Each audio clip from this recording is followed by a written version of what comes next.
Welcome. It's indisputable. Good to be with you. We got a lot on the agenda today. News of the day breakdown will be provided by Michael Shure, reporter and TYT contributor. Also, in my debate segment, the bullpen, I have Hannah Cox, brand ambassador, Fee Online, and host of Base. We're going to talk about the DOJ memo about FBI getting involved in school boards as it relates to parents and their violence. The right is saying, oh my goodness, this is like Nazi Germany. It should be an interesting conversation.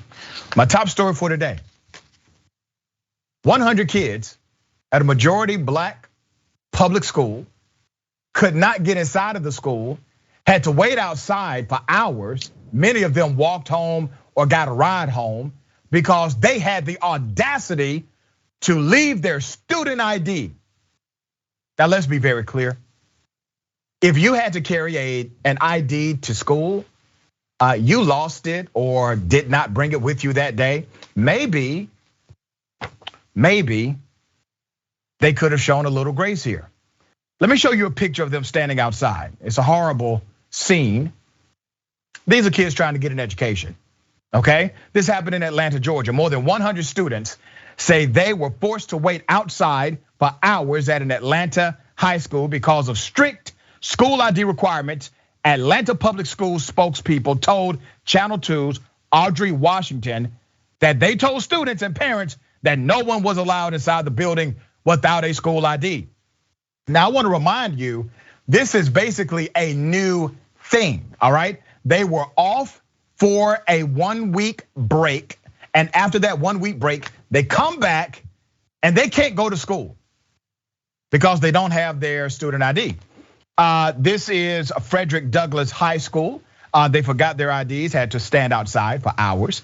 Frederick Douglass was an escaped slave. Let's put up his picture. I want to remind everybody of who the school is named after and show you the great irony here. Frederick Douglass was an escaped slave who became a prominent activist, author, and public speaker. He became a leader in the abolitionist movement, which sought to end the practice of slavery before and during the Civil War. The great irony is this: he was a man who fought for access. He wanted those in America, enslaved individuals who had freedom. He wanted access. He wanted them to get freedom so they could have access. And the school named after him denying access to students for forgetting their student ID. Let me say this just to bring it home. There are people working all across America. They have an ID to work. If they don't present their ID, there's a default, there's a protocol. They don't gotta go home. They don't just say, oh, well, I don't have my ID, I can't work now. No, there's a common sense remedy for you not having an ID. Being told that you can no longer receive education because you forgot your ID or maybe you lost your ID without any remedy on the campus of that institution seems quite ridiculous to me. I know some teachers at this school, very fine educators are there, but this is a policy issue and it goes too far. There was one kid, her name is Trinice Smith. Trinice, 18 years of age, was one of those students outside and out of luck. We were just standing outside. All these students standing outside, she said. Smith said she did not know the school would enforce the policy so strongly when they returned from the fall break. She added some students didn't know what to do, so they walked home. The APS, Atlanta Public School System, did release a statement to Channel 2 Action News that read in part, at Frederick Douglass High School, approximately 100 students could not enter the building because they did not have their school issued identification cards. Over the past few weeks, school administrators at Douglass have communicated to students and families that students should be required to wear their ID cards at all times in the building. Now, I want to remind you that the institution had over 90% compliance, okay? So most of the kids did comply with the mandate. Some kids forgot their ID. Officials went on to state that the added protocol was to enhance the safety and security of the school environment. They added that providing a safe and secure place to learn was their top priority. Great. They have to be inside of the building to do that, guys, okay? I just want you to know it does happen inside of the academic training moment, which you denied them that opportunity. I'm not saying don't enforce a school ID requirement. I'm saying have a damn common sense remedy at the institution. Because you know what? Kids and grown folks are going to sometimes forget their ID. Michael, what are your thoughts here?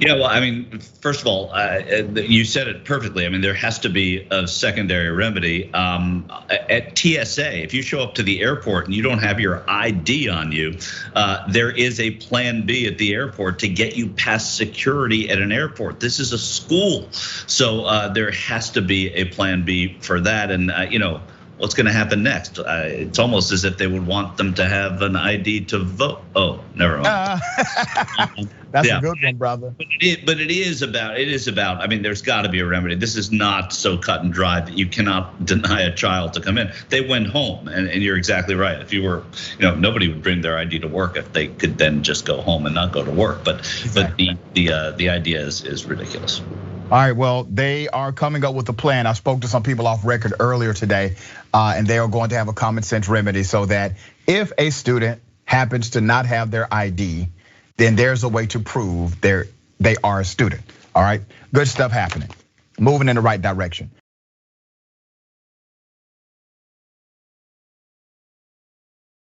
There's a place moving in the wrong direction. Chicago Police. Chicago Police Union, the chief, he's telling officers to withhold vaccination status. So let me go to this ridiculous situation that should be a nothing burger, but it is a huge deal right now. Last week, the Chicago Fraternal Order of Police president, John Catanzara, had spoken out against the mandate. What is the mandate? The mandate is you got to get vaccinated. And you have to provide your proof of vaccination. It is a citywide mandate. All city workers are under this protocol, okay? There are some common sense exceptions to the protocol, but it is a city protocol. These are still city workers. So the union, they're saying, no, don't do it, do not comply. Here's some of the video.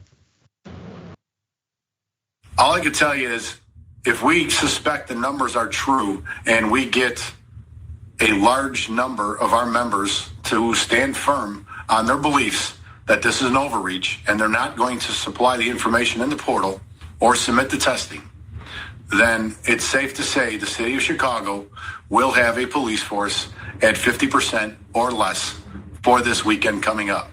That is not because of the FOP. That is 100% because of the mayor's unwillingness to budge from her hard line. So whatever happens because of that manpower issue, that falls at the mayor's doorstep. This could have all been avoided, but it literally has been like everything else with this mayor for the last 2.5 years. Do it or else, because I said so. Well, we say otherwise. Oh, okay, I get what you're saying. You all are special. You should not be treated like common workers.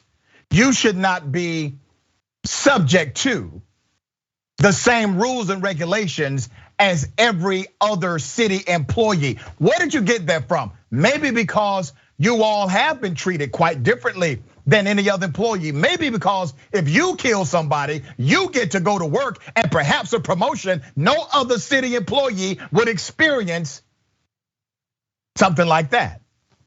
You see, this is getting out of hand. These police agencies have been treated so differently, so special. They have been given so many protections, so many immunities. Why would they ever believe that they are in fact workers for the taxpayer?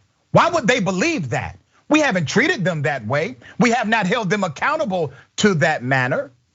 So they are now exhibiting exactly what Chicago and other jurisdictions have told them they are, special. They can enforce the rules, they don't need to follow them. You're special. Okay, let me give you some background.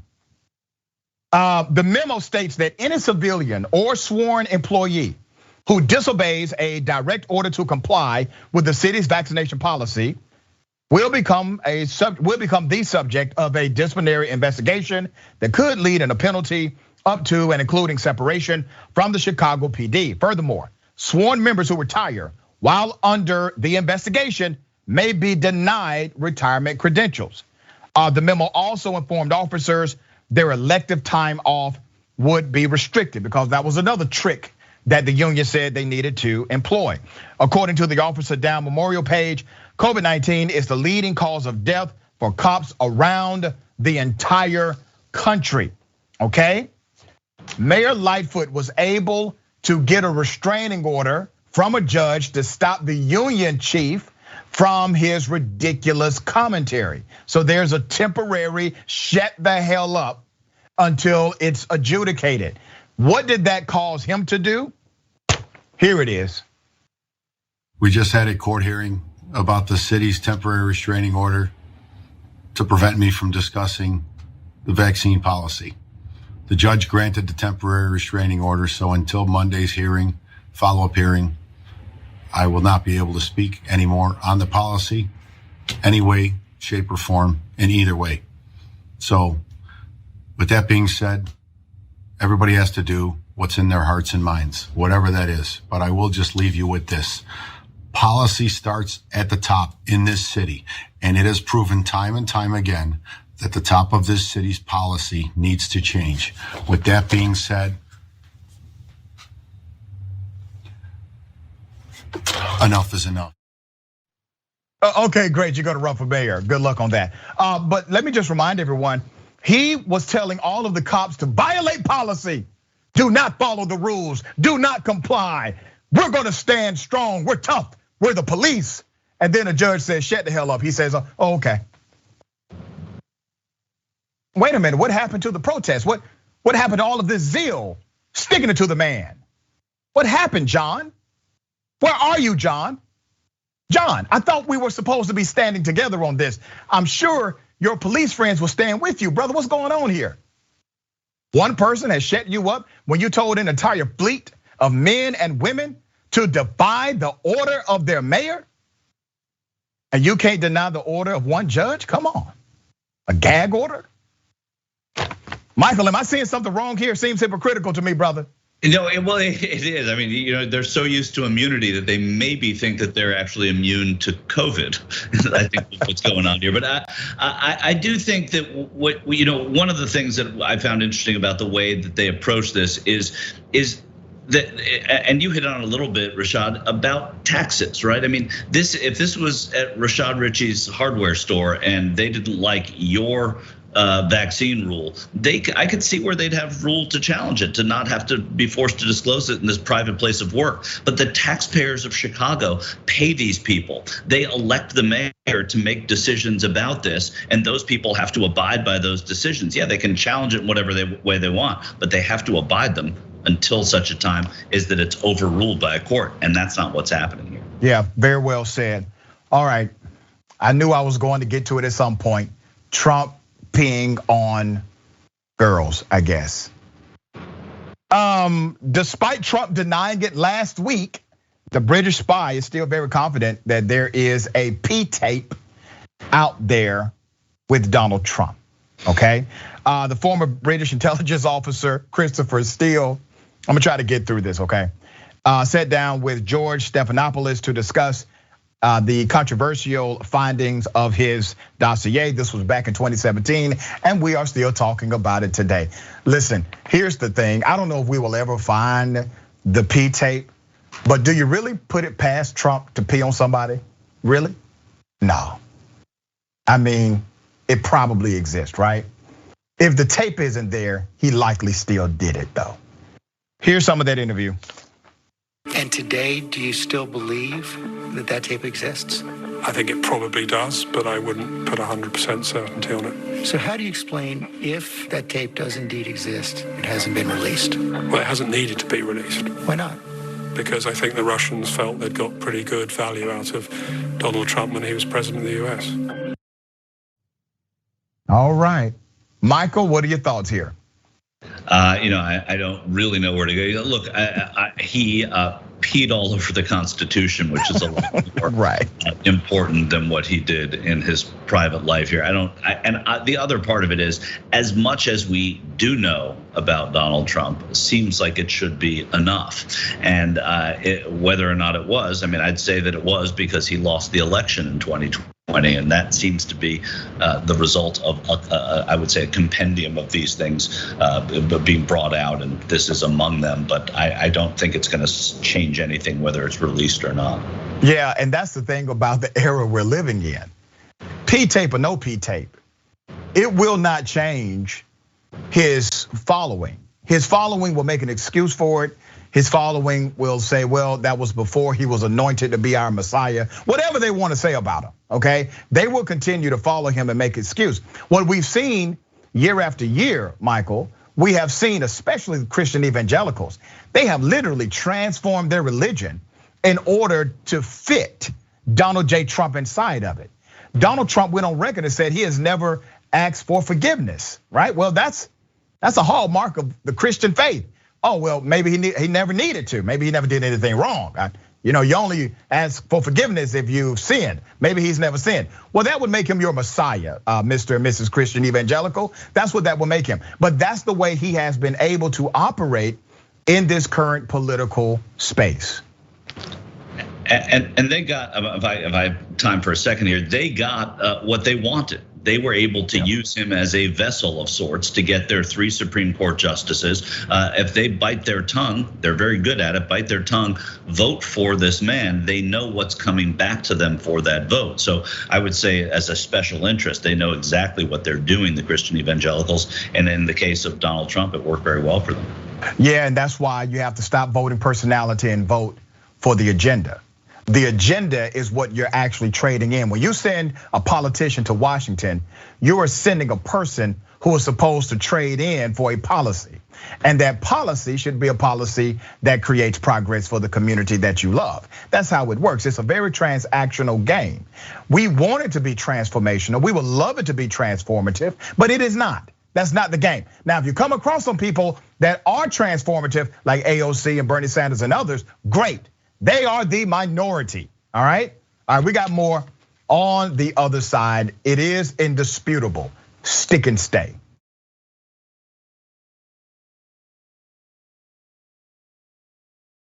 All right, welcome back. It's indisputable. We got a lot of show left. Let me remind everyone, Indisputable is now on podcast, Acast, or wherever you get your podcast, okay? Apple, Spotify, everywhere, all right? Make sure you catch Indisputable on podcast. If you're not able to sit down and watch the show, give us 5 stars if you enjoy the programming. And Indisputable merch, we got it. I wish you Karen Wood. We got the t-shirts. We have the lady and gentleman editions of that t-shirt. We also have I Won't Stop Tees available at shoptyt.com. I'm working on the anti-Karen t-shirts. Believe me, I'm working hard on that behind the scenes, all right? Let me read some of these comments. TYT member Mickey C, the silver-haired dragon. High school students, mostly ages 13 to 18. How dare they forget their IDs? Haven't they been indoctrinated enough by that age? An adult would never forget, right? Colorado Blue Blazer regular. For anyone with the skills, you could meme Stallone's Judge Dredd screaming, "I am the law," as the Fraternal Order of Police chief. Somebody needs to do that actually, and put on the outfit, the costume that they were wearing during that movie. That'd be a nice touch to the meme. Mickey C says also, I remember the story from almost 5 years ago, and it wasn't that he peed on the prostitutes. I remember it was it was him hiring them to be on the bed that Obama slept in. Oh man, I'm so sorry, y'all. That's what the comment said, okay? I didn't want to get that graphic. I was trying to stay away from all of that. YouTube super chat, KFZ 247. White administrators at a black school keep black students out for not having an ID. Sounds familiar. Forbesilla, I'm the first person at work. If I forget my badge, I'm outside until someone else comes. think I don't need ID. Thing is, I think is what you're saying. I don't need ID for when, okay, I get it. The only thing I don't need ID for is when I see my PO, because they keeps a photo. Maybe the school should do that. They have a photo too, by the way, at the school. Marcus Otero, this all could have been avoided. Sounds like an abuser or a terrorist who was going to go through on some kind of violence. Yeah, he did give you that vibe, did he not? All right, Beast Nation 2009. Dr. Richard, please keep that lined up mustache and suit game tight, brother. Looking sharper than me in the 8th week of basic in the Army Air Force Blues. I doubt that, but I appreciate your compliment. Spud, release the P. Jim Garcia. Jim Garcia, it was the most beautiful P, the greatest P since Abraham Lincoln. Twitch, Lord Harlock. Sounds like voter ID laws. Yep, Jax Drax. I guess an ID is more important than an education. Well, yeah, obviously. They made a decision, they prioritized, right? Okay, Ruber, COVID deaths of cops are higher than traffic fatalities or shootings. Yep. T-0. That is a video I don't ever want to see. I will take your word for it. Oh, this is funny. I think this is Ken Sai Immortal. Bet if you seize Bandits and Stone's computers, you find that tape somewhere. Yeah, y'all are so wrong. Okay, let me say this, let me qualify this before I kick it. I actually had an ex-girlfriend at one point who acted just like this. Ladies and gentlemen, I wish a Karen would. You want to call the police on them for having a barbecue on a Sunday. I feel free! Back off! I'm going to tell them there's an African-American man threatening my life. Hi, Monza's back there, just so you know. This is Carmelo's, that's Monza. Right. Street. The address says Carmelo's. Oh no, it's Monza, it's back there. Okay, I can't read minds. I can only go by what it tells me. Okay, well, are you in a good mood? I was right up until somebody told me that I was supposed to pick them up at a place where the address didn't tell me to pick them up. Are you gonna get me home safely or you're gonna have an attitude? Maybe both. Okay, well. I always get people home safely. Okay, can you handle this? And just so that you know, it's a completely separate restaurant. It's back there on Battle Street. That's where we were standing. So I just ran up the street, come up here because you said that you were outside of Carmelo's. Right. Which is here. Mm-hmm. Are you good? Yes, I'm good. Do you realize that the address that Doesn't matter. Are you good? Can you get me home safe and sound? Yes. You realize the address you gave me was Carmelo's? No, I just dropped a pin. It said pick up here at Monza. So that's what I'm asking. Are you going to be okay? Or are you going to have an attitude? See it right there at the Doesn't top? matter. Are you okay? Or are you going to have an attitude? I'm done. This ride is canceled. All right. You've got to be kidding me. Because the attitude I'm getting is from you. You are the first person in the history of time that has ever been upset with me or anybody, Lawrence, for being in the wrong place at the wrong time. Well, there's a first time for everything. Yeah, well, there's no more Uber, so you need to get me home. No, I'm canceling the ride. Well, one, I'm gonna call the cops on your plate, and two... You're gonna call the cops? Honey, for I am what? the cops. You're gonna, what's... Adorable. Yeah.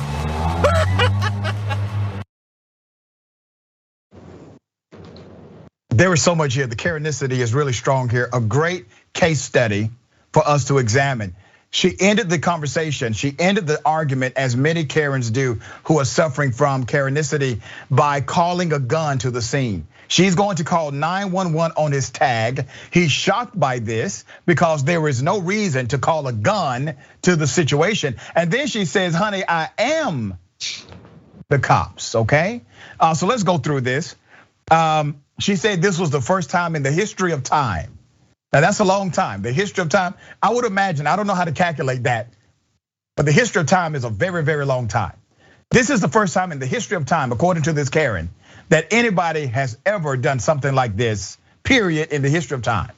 Naturally, he cannot read her mind. Naturally, he does not know anything other than what the app tells him, okay? We're keeping a book, Michael, of what is a Karen, okay? So every time we experience something new, we make sure we notice. So here's what we also know from this Karen encounter. They don't like attitude. They expect you to read minds. The police will save them from Uber, and things happen to them that have never happened in the history of time. So those are things that we know. Michael, what are your thoughts here?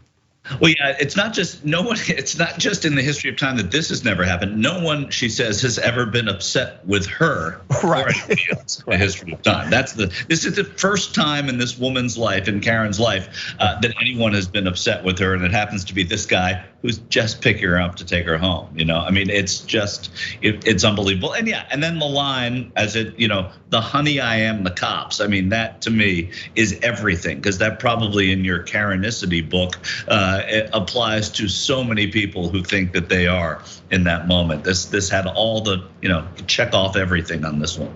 Yeah, the reason she said that is because she believes even when she's out of line, the police will protect her. Well, that has been the social narrative. That has been the social response and social reality for many, many years. And that's why we expose it, because we are changing that narrative. And I did a little research on where Monza's is on Battle Street, and it's in Manassas, Virginia, which is, of course, one of the great revolutionary battles in U.S. history. And it's great that we now return to this kind of warfare on Battle Street in Manassas. Man, good for you for doing that research, brother. Thank you for that insight.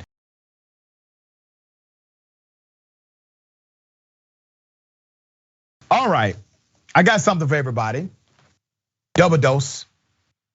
You want to call the police on them for having a barbecue on a Sunday? I feel free! Back off!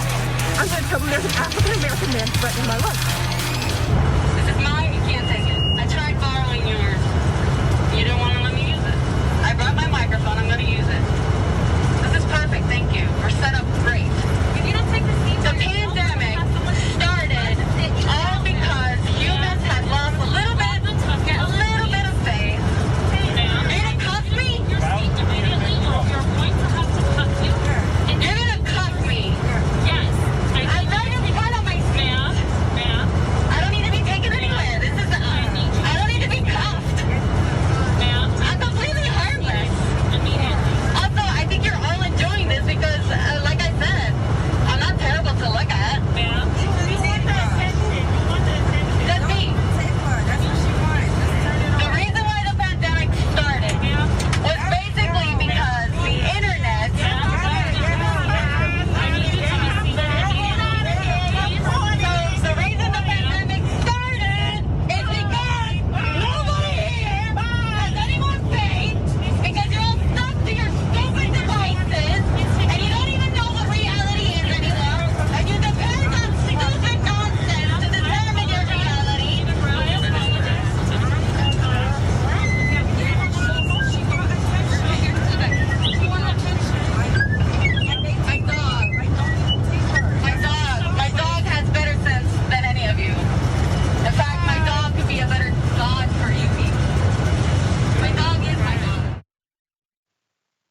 Karen, let me count the ways. This airplane was still in mid-flight. So all of this happened while everybody was in the damn air. This would make me nervous as hell. So what did she do? She came armed with her own microphone setup, basically, to do a TED Talk on an airplane. This Karen is indeed one of, she's gonna go down in the Hall of Fame. All right, so let's be clear on that. She had her own headset microphone in her bizarre attempt to explain COVID-19 as if she was on a stage at a TED Talk. She stood before her fellow passengers with such confidence, despite the attendants doing their best to get her back in the seat.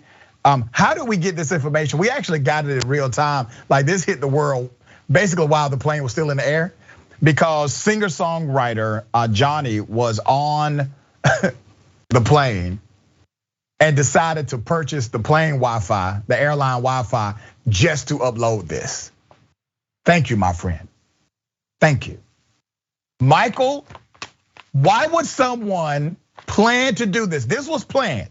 There's no way you had that microphone set up, just happened to be there, and you wanted to do this thing. Right, and the real tragedy, of course, Rashad, is that we never really found out why the pandemic started. I mean, she just teased us the whole time. I know, she really did. It was the internet, and I couldn't find out. There's a genre of person that is so narcissistic. She even mentions, she says, basically alludes to the fact that she's easy on the eyes. I'm not hard to look at her. I'm easy to look at. I don't remember the quote, but there's such a narcissism about it that she's prepared. She knows this is going to happen. It's premeditated. She has her dog with her, and they want the attention. They don't care about the message. It's all about the attention, and it's that way for so many people who look for these. Andy Warhol had no idea when he said everybody wants 15 minutes of fame what this would turn into, and it has really exploded with the advent of the cell phone. This is one of those opportunities where Karenicity connects with the COVID narrative, and it just combines to make a big mess. Airplanes are serious machines. They can be dangerous machines. And anytime I'm on an airplane, I am cautious because I don't want something to go bad. I'm listening for things, I'm looking at things, I'm making sure that I'm safe, that I know what to do in case something does happen. And while you're in that space, Michael, the last thing you need is an out of the blue Karen to jump up and start talking nonsense while you're in the air. Damn it, Karen, do it before we take off, okay? And airplanes now, as you pointed, airplanes are a little bit safer now because of this, because she won't be able to fly on one for a very long time. Yeah, and I'm sure she got those yellow handcuffs. We don't see it, right, but I'm sure it did happen. All right, we got more on the other side. It's indisputable. Stick and stay.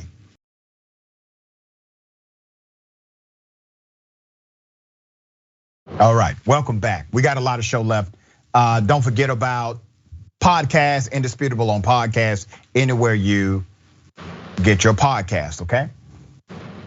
TYT member Lynn says, I'm flying in a week. I hope the travel gods are with me and don't allow a Karen on the flight. No, but Lynn, I think you're looking at this wrong. We want you to record the Karen on the flight, okay? At least if you're on the flight with the Karen, we know that there's an anti-Karen on board, okay? All right, I Am Sock says, we need to figure out the Karen K9 relationship ASAP. That was funny. Colorado Blue Blazer regular, where is the line of people smacking Karen around like in the movie Airplane? That was just a movie. YouTube super chat. C3339409, new book title, The 10 Karen Commandments. Key to boot forever. Doc, I love how much you love your job. You exude your sincerity and joy every show you do. I love watching and listening to your show every day. Well, thank you for that. I do love doing what I do. I have a remarkable team as well. KevZ247, he knew he was dealing with a fool after that line, LOL. RG15, planes really need that DB Cooper set of stairs so they can throw people out like this. Pitchforks Dragon, get the duct tape. Nicolette Horades, my goodness, Dr. Richie, the things this chat makes you say. We do appreciate you for being such a good sport about it, LOL. Well, I appreciate you all. Twitch, SV Harkin, when she started to growl like a demon. Yeah.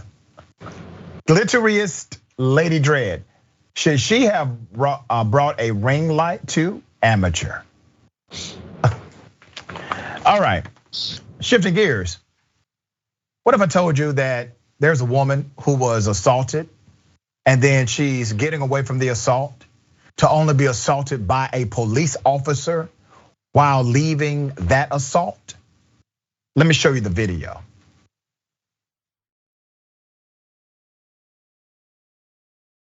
H.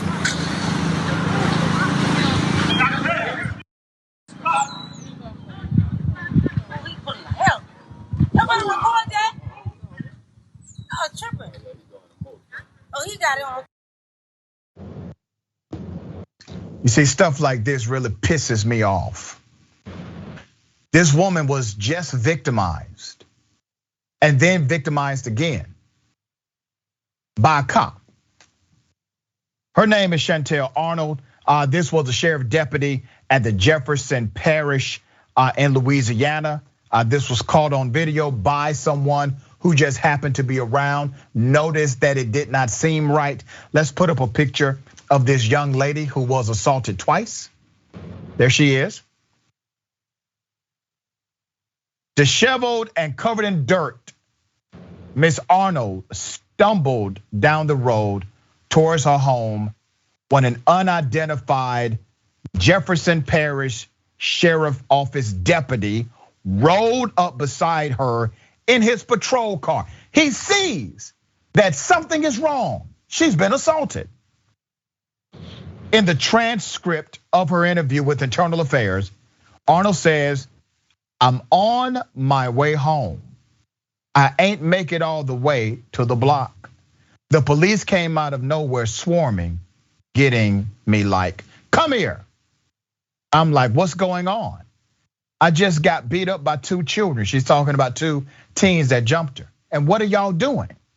Arnold said the deputy demanded that she stop and talk to him. Remember, she's a victim here.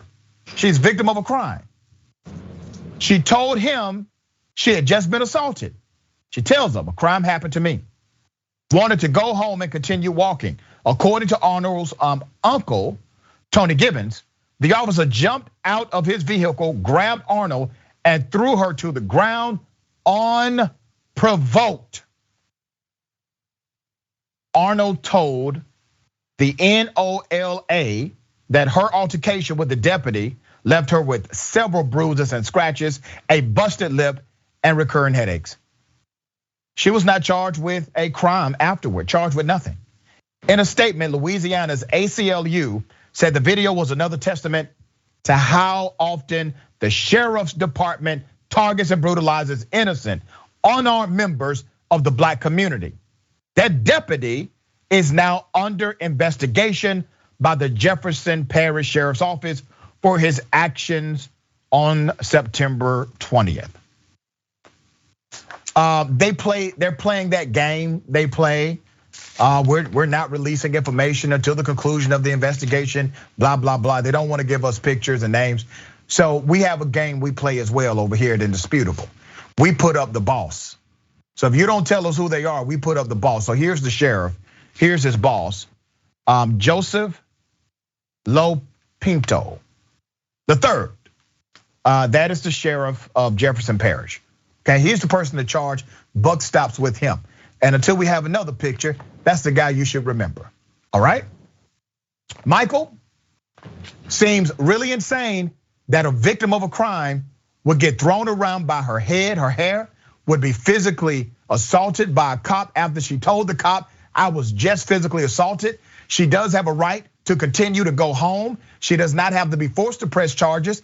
God knows I wish she would have, but she should not be assaulted criminally by a cop because she's already in an extreme emotional state, just trying to get home.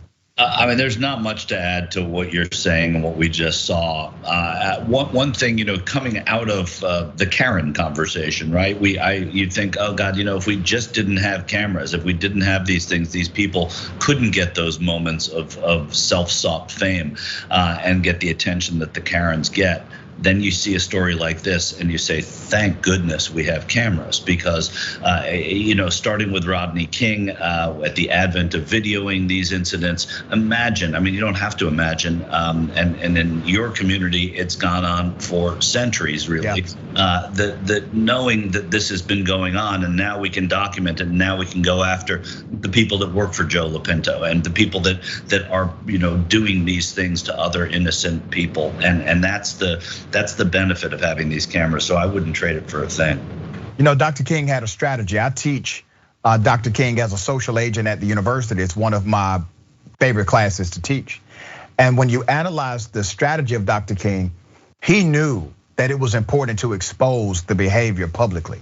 And he made sure that when he engaged in civil protest, civil disobedience, cameras were there, because the cameras provide reflection. It provides a reflection for the soul of the nation.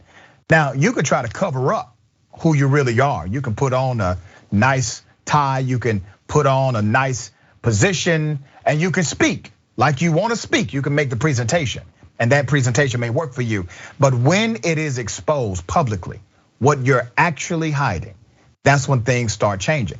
And I'm thankful that we have the smartphones in the world, because they have been the unsung heroes of many of these instances where corruption and brutality and even murder has been exposed.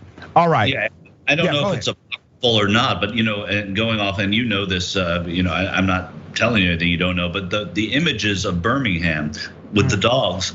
Yep. That was, it wasn't obviously choreographed. It was important to have those photographers there, because internationally, it was in the International Herald Tribune, and it got people so upset outside the country that the pressure that then came on the US government from afar was what caused a lot of the reaction to what happened in the South. So photographs do a lot of good. Absolutely. All right, there's a homeless man discharged from a hospital, according to the report, because he could no longer pay his bills. He was found looking like he was dying. Let me give you some background to this. An unidentified elderly black man, let's put up his picture. An unidentified elderly black man was found on a sidewalk in Conyers, Georgia. That's a suburb of Atlanta, with medical tubes still attached to his body after being discharged from a hospital nearby because Medicare would not continue coverage for his treatment. So that's one issue. That's called your policy issue. Okay, we'll deal with that one in a moment. That's one issue. That's not his only issue. 68-year-old man was discovered collapsed at the Piedmont Rockdale Hospital Thursday, October 14th. According to a 911 caller, he appeared unresponsive and in need of medical assistance. The caller said, and I quote, "Poor guy, but he probably needs an ambulance and not." The 911 caller said, according to WSB TV, "is right in front of the Piedmont Rockdale emergency entrance." Conyers Police Deputy Chief Scott Freeman told reporters that according to hospital employee, the man was in the hospital's care for 35 days for unidentified treatment and was cleared as, and I quote, "fit to leave" by 2 doctors when the hospital was notified that Medicare would not continue paying for his care. He was dressed by security, who then escorted him off the premises. Here's what I gotta say. If security has to dress you, you probably are not well enough to leave the damn hospital if security has to put your clothes on for you. The man didn't even make it beyond the entrance. He fell out right outside of the entrance of the hospital. It gets deeper. When medical responders arrived to treat the man after the 911 call, he was found to have sepsis, a high heart rate, fever, urinary tract infection, and possible bladder infection. One of those is enough to stay in the hospital. One. He had all of that. And that's just from their preliminary examination. He had all of that. Common sense dictates that you do not treat human beings the way that we're seeing in this particular case, said Freeman, who plans on filing a report on the incident with the Georgia Department of Community Affairs. This man is laying out on the sidewalk unresponsive, and this is how they brought him out. They escorted him off the property and just left him on the sidewalk. This is inhumane. This is not who we are as a city, as a county, or even as a country, or it should not be. Who's talking up for this brother? Who's talking up for him? The deputy police chief. That's the deputy police chief talking up for this person. Piedmont Healthcare addressed the incident, insinuating that the patient did not want continued services, saying that while they do their best to connect patients in need with appropriate after hospital care, whether or not the services are accepted is at the discretion of the patient. The issue is not after patient care. The issue is he should have never not been a patient. That's the issue. Michael, what are your thoughts here? I mean, there's so many levels to attack this on, and you've already said that. One thing that you have to say is that there's, this man's fate should not be decided by a numbers cruncher sitting somewhere in that hospital building saying, we can't do this anymore, we're not making enough money off of it, which is probably a little more distilled than what really happened, but it is that in essence. The other thing is, you talk about sepsis, you talk about a bladder infection, urinary tract infection. President Bill Clinton was just in a hospital in Southern California with all of those things. Can you imagine if they just walked him out and said, you're fine? That's essentially what they did to this man without knowing the 35 days of history. And then to sort of come full circle quickly on the stories we've talked about today. This is no different. That there needs to be a secondary remedy, no different than the kids outside the school. There has to be a way to let them in. There has to be a way to, if the Medicare has run dry, to not let this guy out. Same thing. That's right. Well said. Now, I want to remind people, it started with a national policy, that's your Medicare, and then it went to a local policy that's at the hospital. And as Michael pointed out, you got a bean counter somewhere, right? But the genesis of all of it is money. All of it, the national to the local, money. And when are we going to define ourselves as a nation beyond the capital structure and look at the human structure? Because the human structure is what made us great. That's the human structure. The capital structure creates destruction. All right, Matt Gaetz, listen, I'm gonna do this story because I find it fascinating that he decided to interview his pops while wearing shades. Now, I'll give you the reason why I'm doing this story. He's talking about the FBI getting involved with school boards, which, by the way, is not what's really happening. That's just the line they're pushing. Here it is. Do you think it'll work? Because I almost think it could backfire. I think as parents are really, backed down by the federal government, they will become even more strident and even more active. So it remains to be seen in the weeks and months ahead. Are the school board meetings going to go back to a dynamic with the tumbleweed rolling through, or are these parents going to keep showing up? And I just don't think that the FBI wants to pick a fight with tiger moms and tiger dads who love their kids. If the intent here is to chill participation. Sir, you're under investigation for trafficking underage girls. Number one. Number two, word on the street is you are a prolific cocaine user. I don't think it's a great idea to wear cocaine shades during an interview when people are saying you are a cocaine user. Sir, I don't. First of all, I don't give a damn what your daddy got to say about anything. So that's why I cut it off when your pop started talking. Who cares? I don't care what he has to say. Really don't care much about what you have to say, except for the fact you are sitting U.S. congressman, and what you say actually influences some of these cronies to do ridiculous things at school boards. The FBI is not investigating parents. That's not what's happening here. The FBI, through the DOJ memorandum, what they are saying is we will coordinate with local law enforcement by request, by coordination, to remedy some of these issues. All right, Michael, final thoughts, brother. Well, common sense, you would think if you're Matt Gaetz, you would stay as far away from the school board as you possibly could. His dad, Don Gaetz, is actually not as this benign old fellow next to him. He's the person who paved the way as a legislator in Florida for Matt Gaetz as well. So just keep that in mind too. Yeah, he did, and he's one of those, he pulls the strings behind the scenes, been doing that for a very long time. All right, brother, always a pleasure having you on the program. Thank you for joining us. Thank you, thanks for having me. Let me read some of these comments and go to the next segment. Lynn says, please don't tell me officers are pulling hair again. Really, besides throwing her around on the ground, of course. Eric the Red, if the police had a functional relationship with the population, she would have been delighted to see a cop. Just when she had been assaulted, he could have helped her, offered her a ride home, given her a phone number that she could call, arranged to see she wasn't alone or needed to go to emergency. Yeah, that's right. There are so many things that could have happened in that moment rather than him assaulting her again. Remember, take care of yourself, take care of each other, take care of the planet. Remember, the truth is always indisputable.